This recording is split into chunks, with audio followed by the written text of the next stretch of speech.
Assalamualaikum warahmatullahi wabarakatuh. Sebelumnya, perkenalkan, saya Fitri Dini Auliasari dengan nomor NIM 2111212057 dari kelas A3 jurusan Ilmu Kesehatan Masyarakat.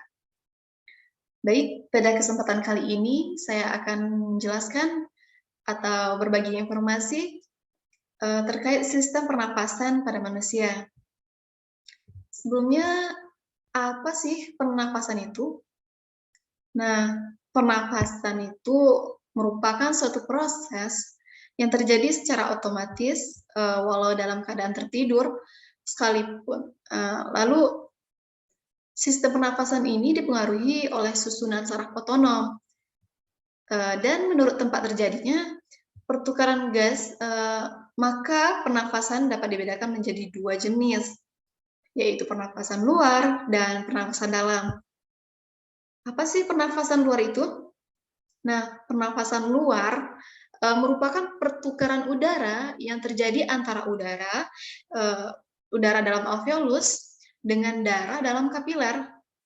Sedangkan pernapasan dalam adalah pernapasan yang terjadi antara darah dalam kapiler dengan sel-sel tubuh. Lalu masuk keluarnya udara dalam paru-paru dipengaruhi oleh perbedaan tekanan udara dalam rongga dada dengan tekanan udara di luar tubuh. Jika tekanan di luar rongga dada lebih besar, maka udara akan masuk.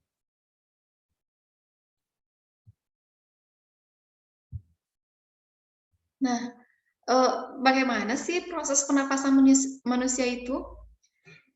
Lanjut aja ya, kita bahas bagaimana.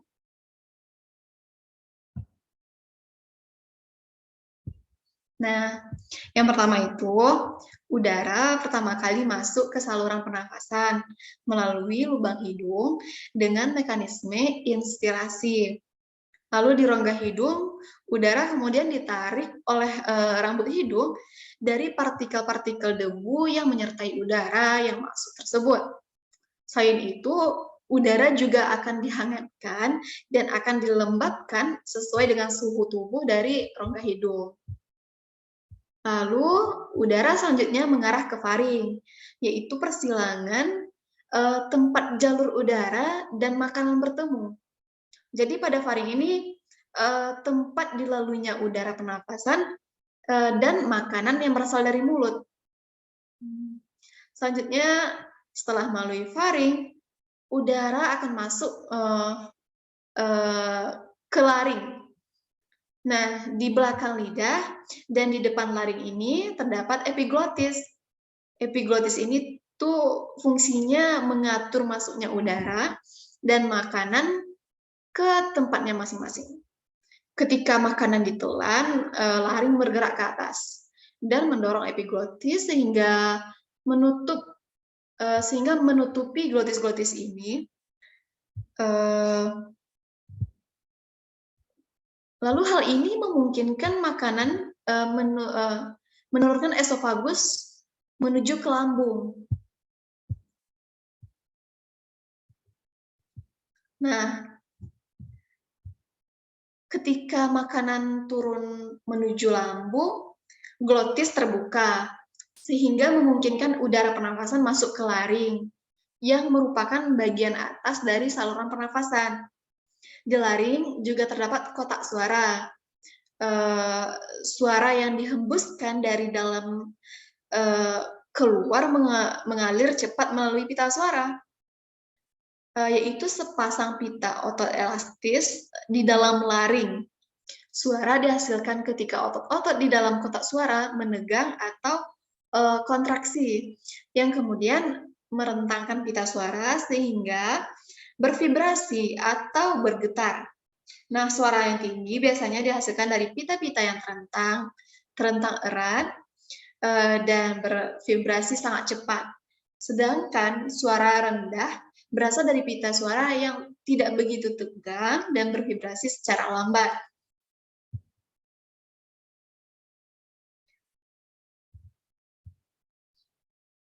Nah, lalu dari laring, udara masuk ke dalam trakea. Dari dinding trakea ini terdapat kartilago atau tulang rawan yang memperkokoh trakea, sehingga saluran ini akan tetap terbuka. Nah, selain itu, terdapat epitelium yang melapisi trakea hingga bronkus. Epitelium ini ditutupi oleh silia pada permukaan dan selapis mukus atau cairan lendir yang tipis. Nah, mukus ini berfungsi untuk merangkap debu, polen, dan kontaminan-kontaminan kecil yang lolos dari rongga hidung. Nah, lalu silia ini berdenyut dan bergetar seperti ombak, menggerakkan mukus ke atas menuju faring. Tempat mukus tersebut akan ditelan atau dibuang dengan sengaja keluar melalui mulut. Nah, proses ini dinamakan eskalator mukus, yaitu proses yang memainkan peran penting dalam membersihkan sistem pernafasan. Selanjutnya, dari trakea terdapat 2 cabang yang disebut atau yang biasa kita kenal dengan bronkus. Nah, bronkus ini masing-masing mengarah ke salah satu dari paru-paru. Bronkus bercabang-cabang lagi di dalam paru-paru menjadi saluran-saluran kecil yang disebut dengan bronchiolus. Udara kemudian memasuki alveoli. Kumpulan dari alveoli disebut alveolus, yang merupakan kantung udara di ujung bronchiolus. Nah, oksigen dari udara yang masuk ke alveoli akan terlarut di dalam selaput lembab yang melapisi permukaan dalam alveoli dan kemudian akan berdifusi dengan cepat melintasi epitelium ke dalam kapiler darah yang mengelilingi setiap alveoli. Sedangkan dalam arah yang berlawanan, karbon dioksida berdifusi dari kapiler darah melintasi epitelium alveoli dan menuju ke rongga udara untuk dikeluarkan keluar tubuh melalui mekanisme ekspirasi. Baik, pernafasan pada manusia itu sendiri digolongkan menjadi 2.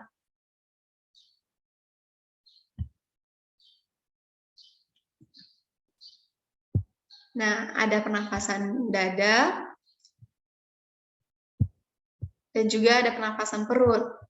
Nah, pada pernafasan dada ini, otot yang berperan pentingnya yaitu otot antar tulang rusuk. Nah, otot tulang rusuk ini dapat dibedakan menjadi 2, yaitu otot tulang rusuk luar yang berperan dalam mengangkat tulang-tulang rusuk, dan tulang rusuk dalam yang berfungsi menurunkan atau mengembalikan tulang rusuk ke posisi semula. Bila otot antar tulang rusuk luar berkontraksi, maka tulang rusuk akan terangkat sehingga volume dada bertambah besar. Nah, bertambah besarnya ini akan menyebabkan tekanan dalam rongga dada itu lebih kecil daripada tekanan rongga dada luar. Nah, karena tekanan udara kecil, maka pada rongga dada bisa menyebabkan aliran udara mengalir dari luar tubuh dan masuk ke dalam tubuh. Nah, proses inilah yang disebut dengan proses inspirasi.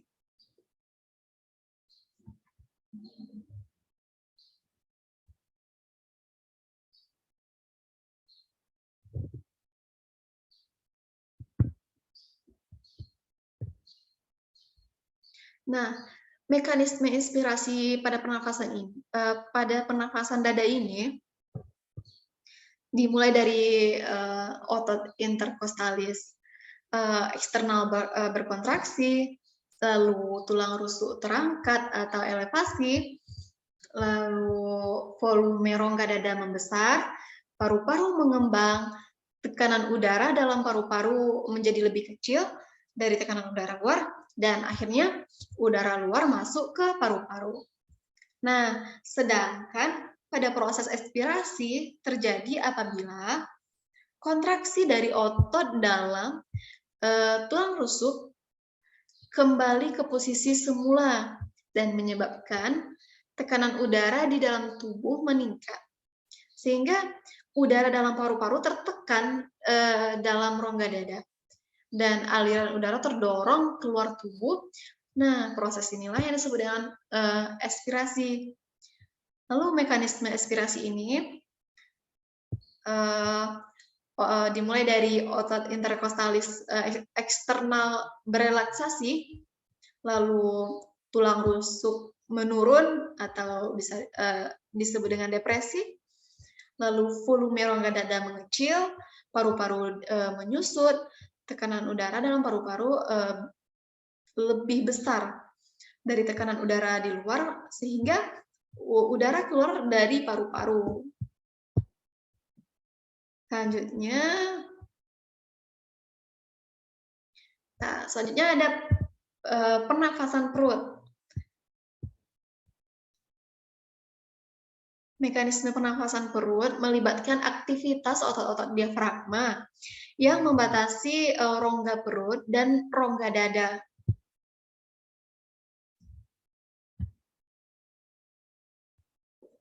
Nah, juga terdapat pada proses inspirasi dan proses ekspirasi pada pernafasan perut ini. Nah, kalau pada proses inspirasi, pada fase ini terjadi kontraksi otot diafragma, sehingga rongga dada membesar. Kontraksi otot diafragma mengakibatkan tekanan di dalam rongga dada menjadi lebih kecil dari tekanan di luar. Sehingga udara luar yang kayak oksigen masuk ke dalam tubuh. Nah, mekanisme inspirasi pernapasan perut ini dimulai dari otot diafragma berkontraksi, otot diafragma melengkung menjadi datar, lalu volume rongga dada membesar, lalu paru-paru mengembang, tekanan udara dalam paru-paru lebih kecil dari tekanan udara di luar, sehingga udara masuk. Selanjutnya adalah proses ekspirasi. Fase ekspirasi ini merupakan fase relaksasi otot diafragma kembali ke bentuk semula yang diikuti oleh turunnya tulang rusuk sehingga rongga dada menjadi kecil. Nah, mekanisme ekspirasi pernapasan perut ini dimulai dari otot diafragma berelaksasi, lalu otot diafragma mendatar kembali melengkung ya, lalu volume rongga dada mengecil, lalu paru-paru mengempis, nah menyebabkan tekanan udara di paru-paru lebih besar dari tekanan udara di luar, sehingga udara keluar dari paru-paru.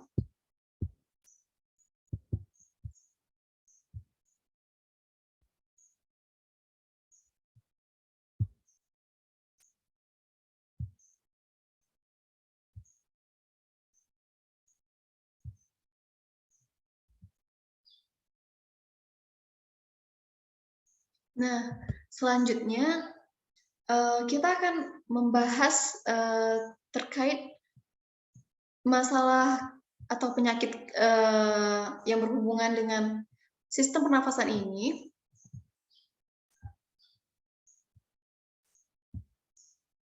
Nah, di mana penyakit ini merupakan salah satu penyakit yang cukup membahayakan bagi sistem pernafasan manusia itu sendiri, yakninya ISPA atau infeksi saluran pernafasan akut.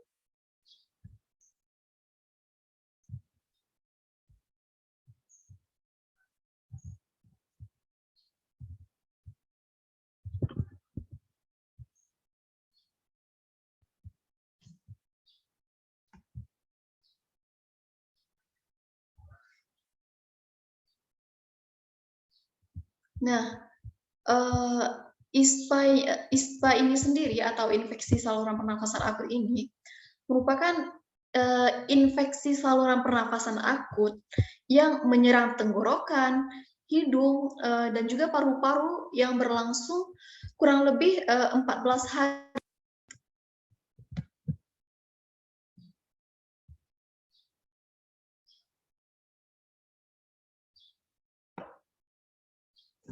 Nah, klasifikasi ISPA ini menurut Depkes RI tahun 2002, ya ini terdiri dari ISPA ringan, ISPA sedang, dan ISPA berat. Kita bahas yang pertama, ada ISPA ringan. Nah, seseorang yang menderita ISPA ringan, ini ditandai dengan ditemukannya gejala batuk, pilek, dan juga sesak, begitu. Kemudian ada ISPA sedang, di mana ya, ISPA sedang ini apabila ditandai dengan timbulnya gejala sesak nafas, suhu tubuh lebih tinggi atau melebihi 39 derajat Celcius, dan bila bernafas mengeluarkan suara seperti mengorok. Nah, begitu. Selanjutnya ada ISPA berat.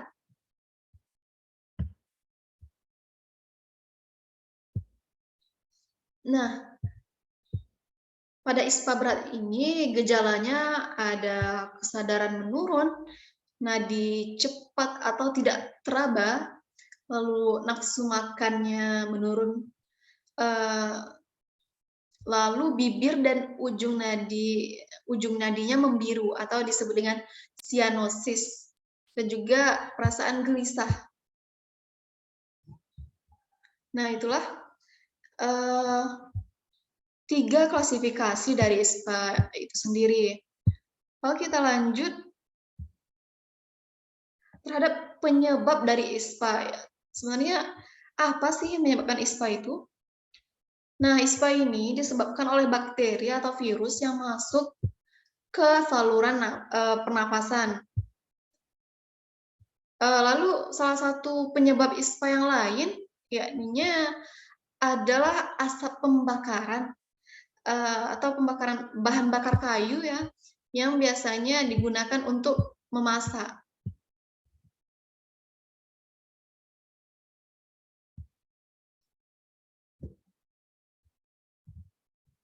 Nah, tentunya kita ingin melakukan pencegahan terlebih dahulu, bukan sebelum terkena penyakit tersebut. Nah, langkah-langkah pencegahannya atau pencegahan dari penyakit ISPA ini sendiri meliputi penyuluhan kesehatan, imunisasi, lalu menjaga keadaan gizi agar tetap baik. Lantas apabila telah terserang ISPA ini, bagaimana pengobatannya? Nah, untuk pengobatan itu sendiri, atau pengobatan ISPA secara medis ini dilakukan dengan pemberian antibiotik, lalu pemberian cairan perinfus yang diperlukan jika timbul tanda dehidrasi, lalu lendir atau cairan yang menyumbat hidung atau jalan nafas dihisap dengan alat penghisap lendir, lalu pemakaian uap untuk melapangkan begitu jalannya pernafasan, dan pemberian oksigen atau zat asam. Nah, kira-kira begitu pengobatan dari ISPA ini sendiri.